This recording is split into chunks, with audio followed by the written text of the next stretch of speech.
ایک مرتبہ حضرت جنید بغدادی رحمۃ اللہ علیہ کے دل میں خیال آیا کہ اگر شیطان سے ملاقات ہو جائے تو اس سے ایک سوال کروں گا، اور انہوں نے اللہ تعالیٰ سے دعا بھی کی کہ اے اللہ شیطان سے ملاقات کرا دے۔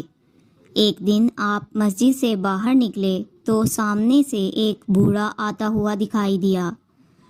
اس بوڑھے کو دیکھتے ہی آپ کو وحشت محسوس ہونے لگی۔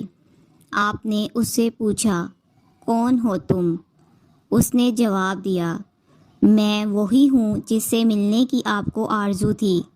آپ فوراً سمجھ گئے کہ یہ شیطان ہے۔ پھر آپ رحمۃ اللہ علیہ نے اس سے مخاطب ہو کر کہا کہ میرے ذہن میں تیرے متعلق ایک سوال ہے۔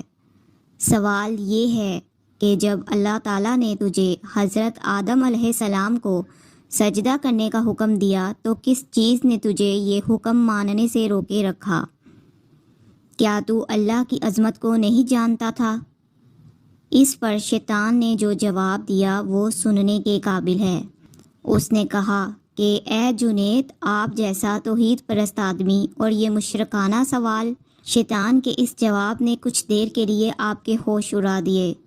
اس نے مزید کہا، آدم تو غیر خدا تھے، خدا نہیں تھے تو میں انہیں کیسے سجدہ کر لیتا؟ حضرت جنید رحمۃ اللہ علیہ کہتے ہیں کہ جب اس نے یہ بات مجھ سے کہی تو مجھے لگا کہ یہ تو ٹھیک کہہ رہا ہے، اور پھر تھوڑی دیر کے لیے مجھے ایسا محسوس ہوا جیسے میرا ایمان سلب ہو رہا ہو، تو میں سناٹے میں پڑ گیا۔ ایسے میں فوراً اللہ کی طرف سے الہام ہوا اور کہا گیا کہ اس سے پوچھو حکم دینے والا کون تھا۔ حکم دینے والا جب خود کہہ رہا ہے کہ آدم کو سجدہ کرو تو توحید اسی کا نام ہے کہ اس کی بات کو مان لیا جائے۔